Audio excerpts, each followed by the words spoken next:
Matriz, alternative virtual reality. Okay. So I'm here in a kind of new VR chat world. What is this, Håkon? Laser Nights. I think it's a game show kind of environment we're in. Yeah, kind of looks like it. Yeah. Yeah, I have no idea. But anyways, we're we're only here to do some talking. Håkon Gafors, you are working as an innovator, which I think is a really awesome job title at a local hospital near I live, Haukeland Universitetssykehus. Is that right? Yeah, or actually the western of region of Norway. So we do IT or new technology for all the hospitals in the western region of Norway. So cover about 1 million patients. Wow. So we do everything new, and nowadays it's virtual reality is basically it's what I spend most of my time on nowadays, as well as my colleague, game developer or VR developer. So nice. It's really, really happening. Yeah, that's kind of awesome because in hospitals or labs, like innovation labs that are connected with hospitals, you really, it's one of the examples where people can afford innovation because you sort of have to, right? That there is so much responsibility and you need to be on top in investigating new technologies because there is so much potential for it to disrupt the sector and bring value. So I thought it would be interesting to talk to you about what kind of projects you have been doing, and could you tell us a bit what is a daily a work day for you? What is it like? What do you do?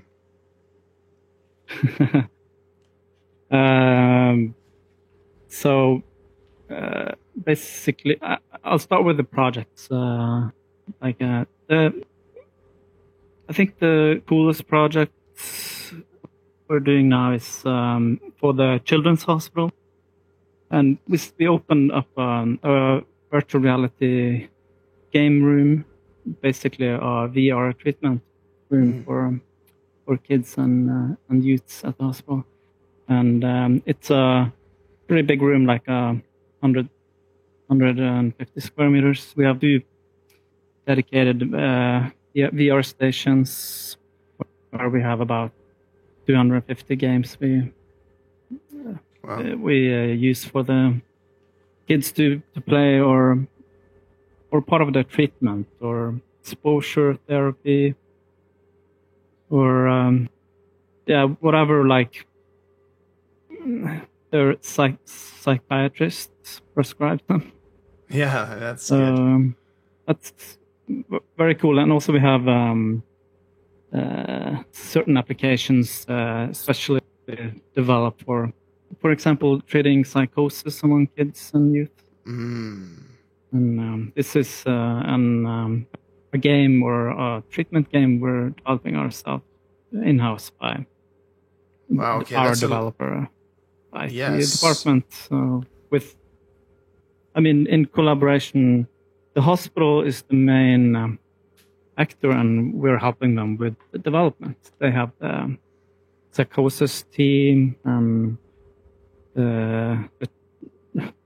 they do treatment and quality assurance of all of it, and we do the technical part. And you have the VR room is an enabler for them. You know, they can book it and have patients in the VR room. Yeah, and also just being able for them to immediately try VR themselves. That would help in ideation, like having the technology close at hand so they actually know what they're talking about. That's probably important. Yes. I've myself been part of some patient sessions with exposure therapy, and it's amazing to see just within a few sessions in VR, you can actually see the patient's fear or anxiety has reduced like immensely. Mm. And that's that's really shows the value of VR. Yes. You try something and you expose yourself for it in some sessions with the psychiatrist, and you actually get to try whatever your fear is in a controlled, secure environment with someone you trust and a therapist. And I think that's really the most fun part of my job. I think, seeing Yeah, I think actually exposure technology therapy. helping. Yes, I think exposure therapy is perhaps one of the best examples within the research of that kind of intervention, which is just super effective. And it was shown, I mean, in the research early, like in the 80s and 90s, how effective it was. But at that time, VR was, it was good enough, even then, in graphical fidelity to actually provide exposure to people's fears enough. But VR was expensive back then, so it wasn't often used. But now, of course, it's the other way around. But it's very funny to think about. So what kind of things are they being exposed to? Like so far, these requests from patients through their doctors have been, somewhat, since the VR lab is kind of new, this has been somewhat limited. So it's kind of like a new thing also.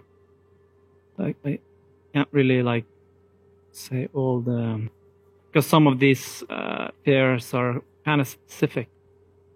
But it could be basically anything, and we will customize a treatment plan for them, which is specific towards, like let's say driving a car.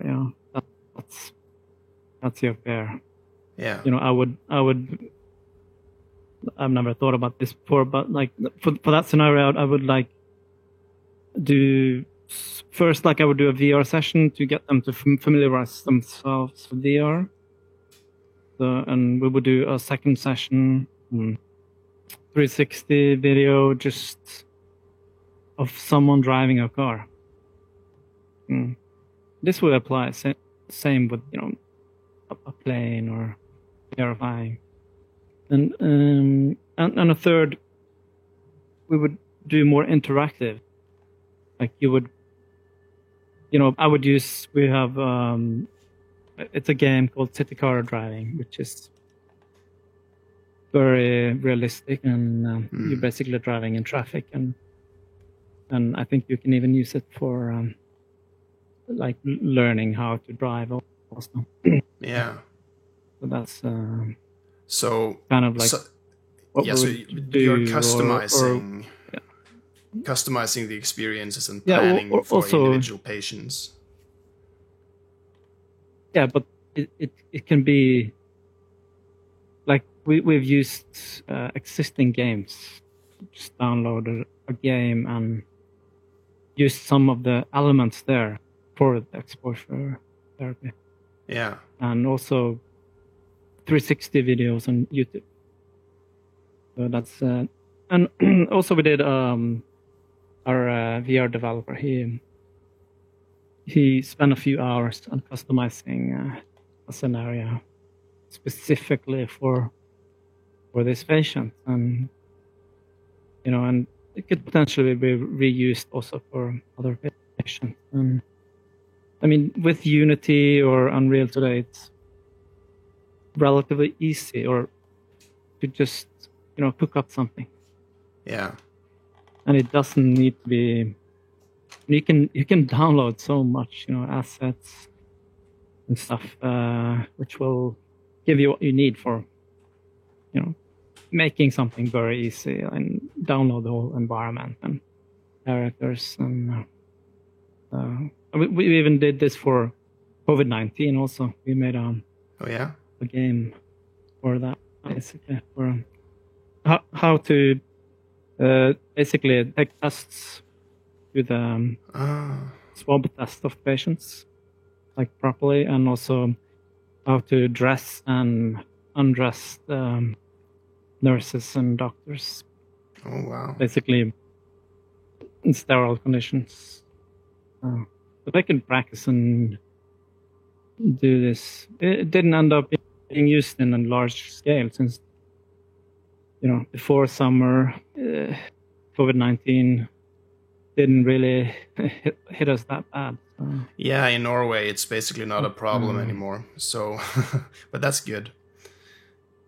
But it's interesting that you can have such a quick turnaround. Yeah, of course, it might come back, especially now during the summer. But that you're actually able to develop an application for a specific purpose in very short time. That is quite cool. Yeah, we spent like a week for the first prototype. We demonstrated for the learning center. I'd say like 3-4 until we had something working, but still bugs and stuff. Yeah, of course. I mean, like for the treatment session we only spent like 4, 5, 6 hours to customize that session. Yeah. And, that's cool. I mean, regarding exposure you can even do therapy, it like. Sorry, but regarding exposure therapy, no. Is there some sort of you mentioned that you may first start with like a picture and then a 360 video and then some sort of interactive. This is a normal approach, right? Like a hierarchical exposure that you are sort of making it worse and worse, so to speak, for the patient as they progress in being exposed. Or did I understand you correctly? Yeah, basically. I'm not a clinician, so I'm just from my side of view. This is, but yeah, you do. From my understanding, you do gradual exposure and increased exposure, basically, and you practice and over some sessions, depending on what you're treating, you'll gradually get better. Yeah, we had a project. No, go on. It's like you said, it's nothing new either. It's like, they've been doing this within the psychiatric healthcare system for, I'd say, 50 years or or a long time. So I mean, but now they have tools available to do this from the treatment office. Yes, from comfort of the office. So and like what we're doing with the psychosis treatment, we can basically bring the scenario to the office and do stuff that it's impossible to do, today. You can't bring a psychiatrist into the schoolyard and, with a kid, if they have some social issue, anxiety issue, that would be just awkward and, they'll be bullied for it. You just can't do that. Of course, yeah. So you can do this in the office, and you create a scenario of this. You can practice social interaction with kids, and we're doing this not only in the psychosis project. We're also doing it in a different project specifically for social anxiety among kids in a classroom situation, because a lot of kids and youths have social anxiety. It's a huge issue. And so basically presenting in front of class is that's the scenario. Yeah, I think that might be a project that I was involved in earlier, like in the start phase. If it's the fear of public speaking, because that is really interesting and absolutely, like you mentioned, an example of something that would be really hard to do previously in real life, because you cannot I mean, if someone already has a fear of public speaking, I don't think it helps them that they know that a psychiatrist is accompanying them, you know. So yeah, Yeah, that's a great yeah. use case. Yeah, definitely. I mean, if you have an extreme fear of public speaking, you can't just tell them to do a public, just No. do it. It'll be like an extreme level of stress and anxiety, and it can, it. So you have to kind of start somewhere else, and and VR would be, or is, it's a pretty good arena for that. Yeah, it is. What we ended And you have up a lot of doing apps in also for. yes. What is one of them called? Oh, it's like I can't remember it. Is it just? You have the Samsung range of apps. They have like fear of heights, fear of public speaking, fear of talking to strangers. And they have a whole range. I think like 6 apps have released with their Samsung phone system. Yeah, what we ended up Something doing different. in our study was to, I mean, basically what you guys have been doing, looking at ways that you can prototype very easily.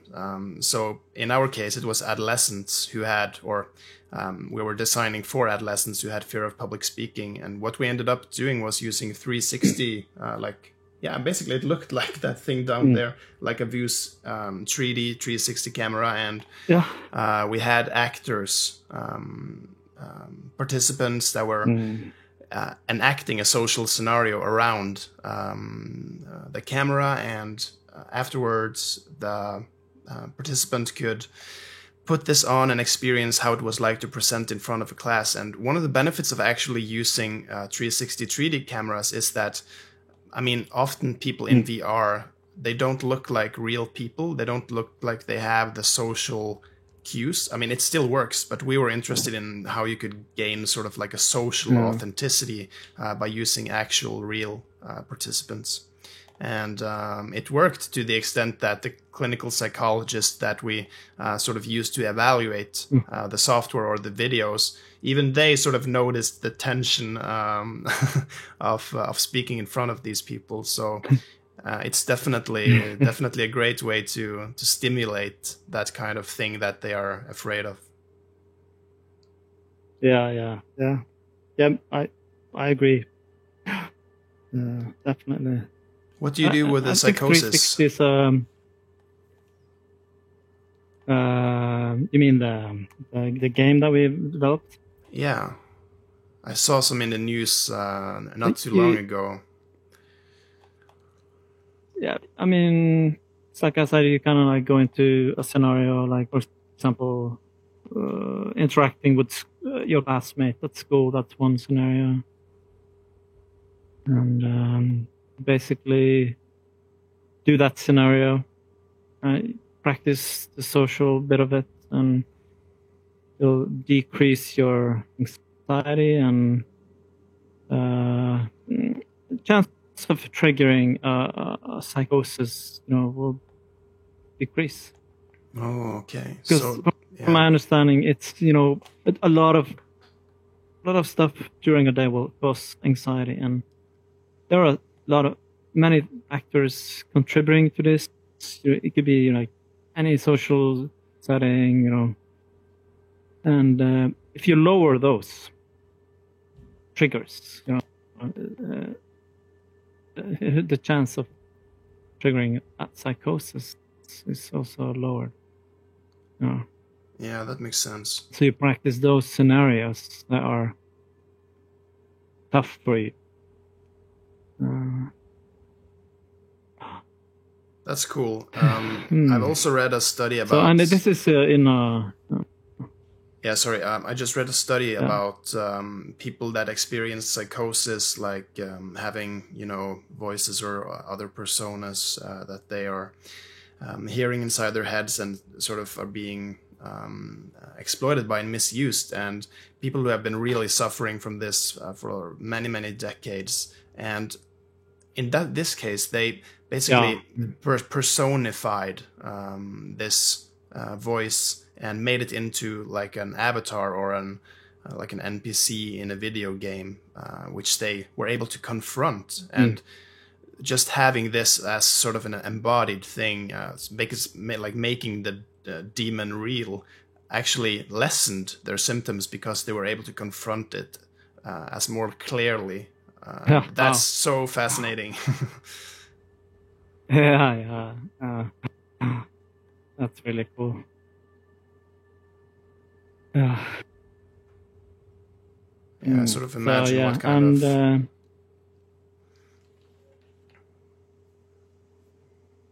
I mean, and also, psychosis is a particularly difficult diagnosis to treat, especially you don't do it early. So they say it's pretty, not hopeless, but it's very difficult to treat in adult age. So this is...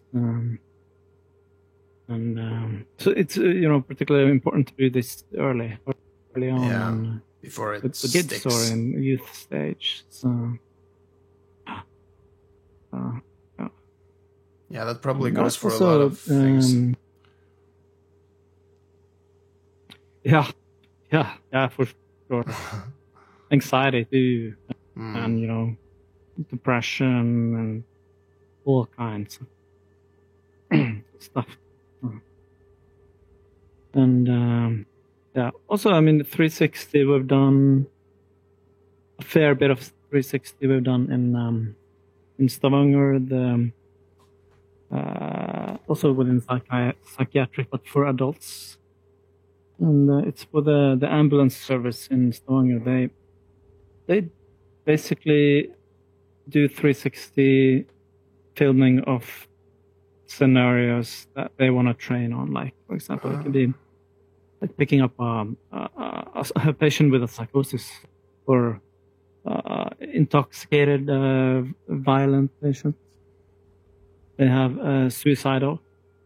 So I've been with them for one of the shoots for a whole day, and we did had a 360 camera, and went to someone's apartment and just filmed the whole scenario there, and you just used the ambulance personnel as actors and also as clever patients, and it was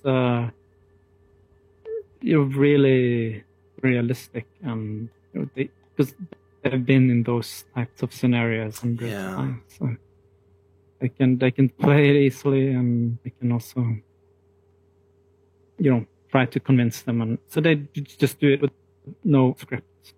Yeah, that's easy to do. Very quick production, and still the realism is great. Yeah. And this we learned from Inlandet, the hospital region. They've done this for 3 years. Nice.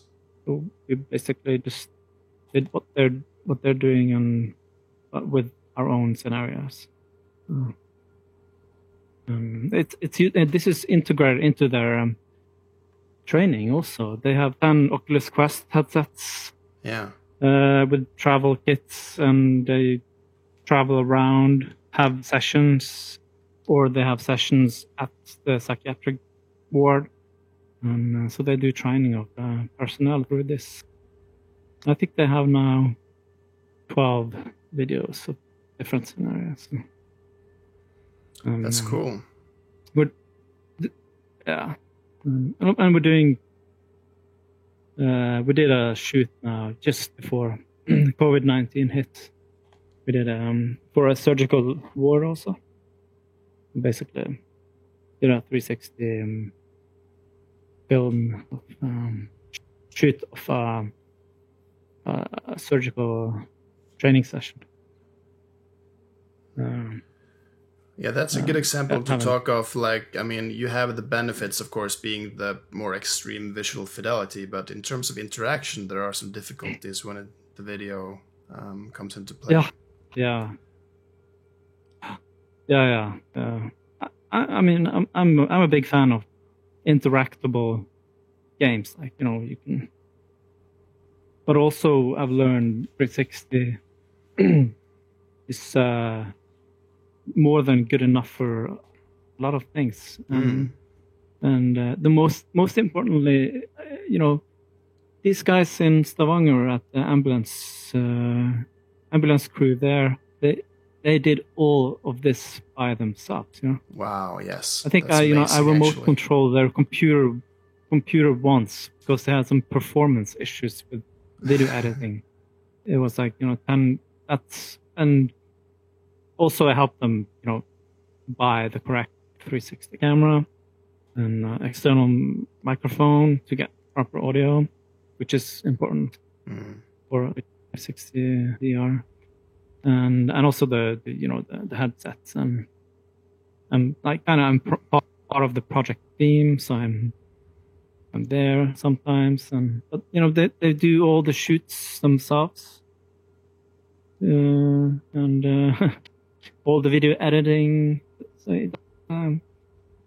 we don't really have to do much. That's actually incredible. IT I think, standpoint. I think the importance of that hardly can be Yeah, that's understated because how expensive it could be to hire exactly, an external. Oof, yeah, that's great to hear. Yeah, actually. exactly. Like, but it's so easy, you know, and even for the psychiatric ambulance, for them, they said like they don't need the interactivity because I was kind of like trying, you know, maybe you should be able to, you know, move around and make choices. You know, like maybe you shouldn't have said that to this suicidal patient. You know, you have choices, but they were like, no, it's not really about making the correct or the wrong choice. It's about this is one way you can do this scenario, and you know the videos are, you know, 3 to 6 minutes, you know, max, and not that long. And so basically, you have nurses or ambulance personnel coming in, watch the videos, and they have a session afterwards to discuss what happened in those scenarios. You know, and they will discuss like you could have done this or you could have done that. You know, they don't need to actually do it themselves in an interactive game. I mean, the discussion part of this is the important part. You know? Yeah, that's a good point. And maybe even though they don't interact within the application, just being there and seeing the thing, I mean, that generates a lot of subjective impressions which they have to process later. And maybe when it happens for real, they have had some sort of experience in attuning to that situation and reflecting on it. Yeah. So that makes sense. It does. And actually, the same group, they're gonna have conference now in October in VR. Nice. It's gonna be pretty cool. But it'll probably be a combination of physical conference and a virtual. So, and because you know they already have those videos, the 360 videos for suicidal, psychosis, and depression, all those scenarios. So they will. What we'll probably do is like have those 360 videos in VR. So anyone in Norway or the world, for that matter, like could connect to those. So you'll be in like a 360 environment, just like where we're now, but it'll be a 360 video. And we'll be 10 people. We can look at each other, we can talk, and you have maybe one instructor, he'll, you know, go through the session. But it's actually a better way to to do this than what they're doing today. Today they're physically 10 people in a classroom, and they're all watching, a video by themselves. Yeah. They're alone in this Yeah. virtual reality headset. They're not. So that's something we're gonna also get the multiplayer parts of this 360 experience. Because then you can have the lecturer and you have the students and you can discuss it live. You can be like pausing and be like, right. Okay, now. Yeah, like fast forward and you have questions, and so you can maybe like do the discussion part that they're doing today afterwards. Maybe you can do it like live or more live at least, or I think that'll be pretty interesting also. Yeah, I think that can really help.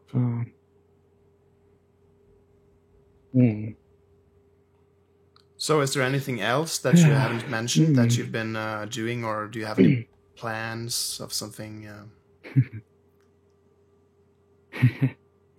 Yeah, a lot of other projects that are ongoing, early stage, or slightly longer.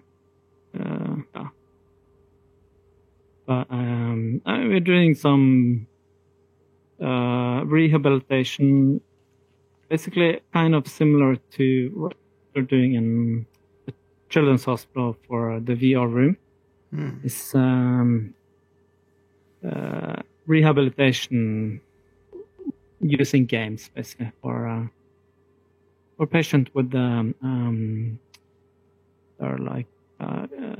cognitive abilities are limited, so we're going to use basically games, commercial games, mostly for train their movements and cognitive.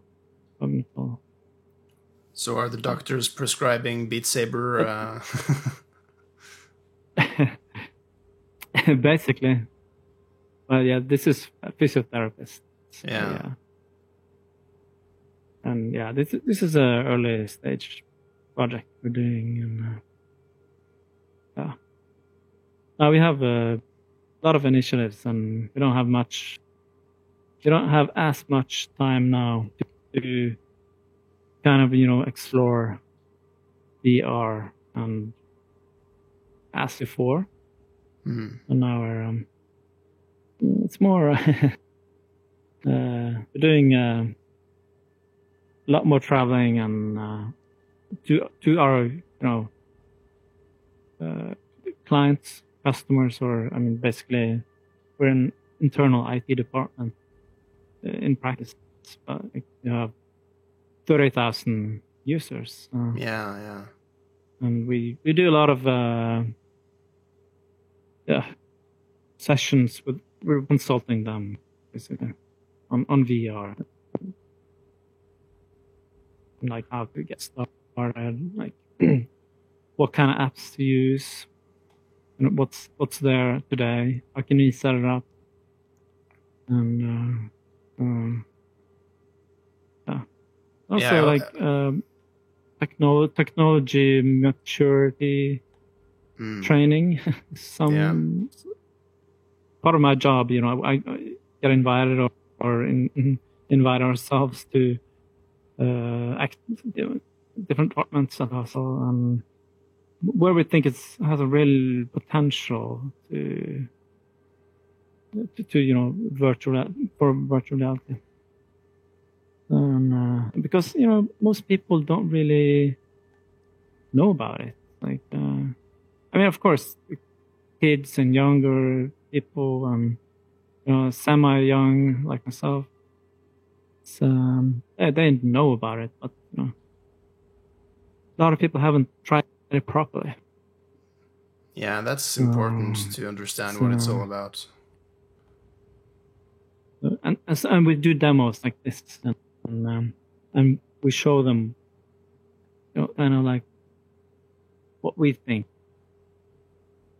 Uh, like like videos or examples, or we do live demos. Those are important. We bring a couple of VR headsets and show them use cases basically that are relevant to them. That's cool. I should also mention that you have on your websites kind of a nice list of applications that you are using or that are commercially available in your project. So I'll link that in this description if anyone is interested in what kind of things what apps are available that are good and so on. Because that could be really useful for people. Yeah, definitely. Yeah. Mm-hmm.